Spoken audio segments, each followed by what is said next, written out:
It says, "Hey, Brock, I'm 23 years old, and I've been trying to get better at this whole dating thing.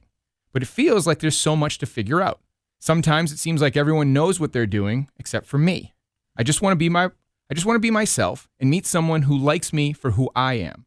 I've heard people talk about quote-unquote dating strategies and all of these rules, but it's a bit overwhelming. Can you give me some basic, no-nonsense advice for dating? Like, what should I focus on when I'm getting to know someone new? How do I know if they're really interested or just being polite? I want to keep it simple, but genuine. Any help would be awesome. Thanks a lot." And again, that was sent in by Jake.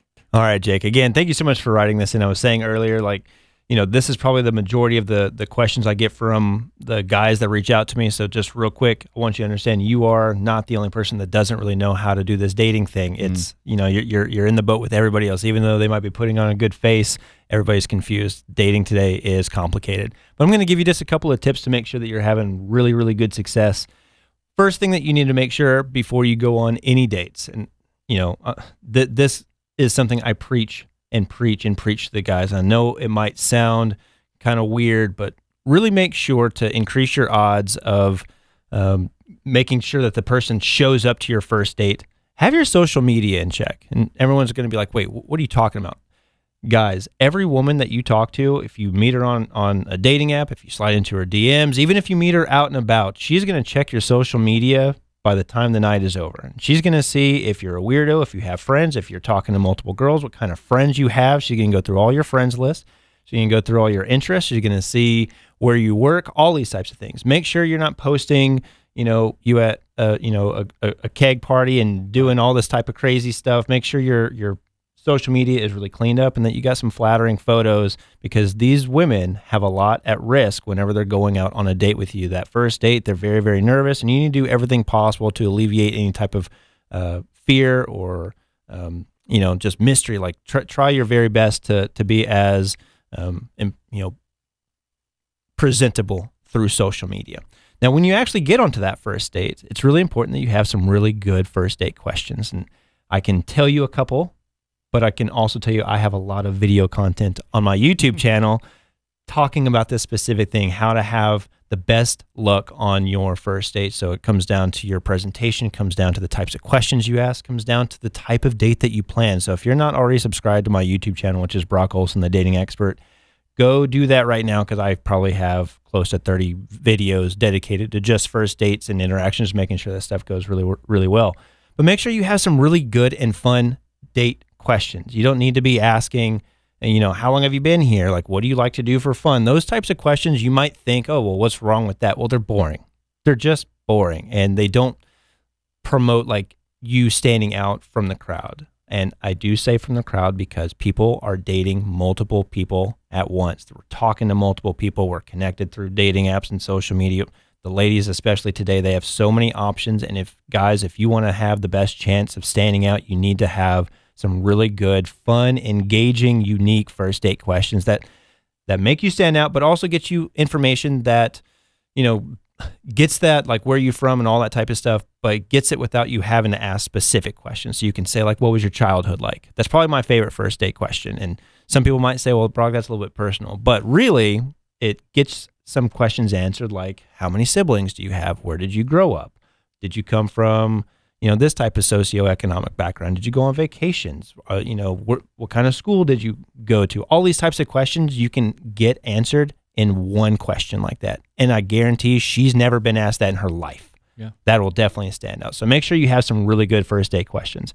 Second thing, and I actually had to talk to a client about this yesterday, that first date does not need to break the bank. Guys, that is not the way that you want to start a relationship, because, and I know this sounds counterintuitive as well, when you take somebody who you barely know, you've only had a few exchanges with, and you take them to the nicest restaurant in town, it's really hard to go anywhere from there. Like, what's the next step? Because you're trying to build up an impression. And if you start at that very top, all of your experiences are going to be a little bit incongruent to the type of person that you are. So that first date needs to be something that's approachable, fun, public. Remember, we're trying to make sure that she feels safe.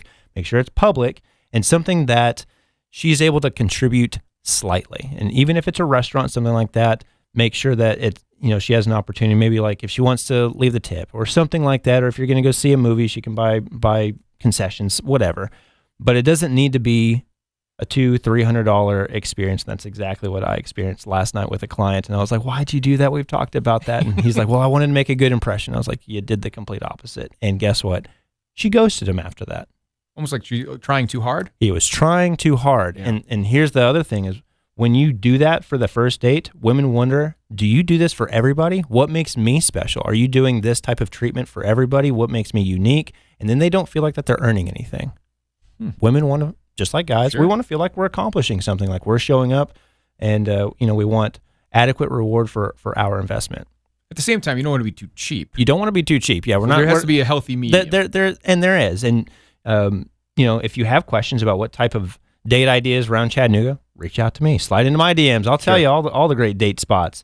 The last thing that you need to do is make sure that you are conducting yourself like a gentleman. And I say this because there are so many guys that are taking so much advice from a toxic red pill community. And what I mean is there's a lot of influence going on in social media that's really showing guys the wrong way to treat women, as though they're less than. If you are subscribed to those types of people, do not apply any of that to your current dating life. It is not for you. That's for people that are just wanting like a quick interaction. That if you're wanting something special, and it sounds like you do, you want to be genuine in who you are, make sure you are following mentors that are positive, that are teaching you how to conduct yourself like a gentleman at all times. Always make sure that the woman is respected and that she feels safe. And I guarantee some of the dating experiences you're going to have will already take an upturn.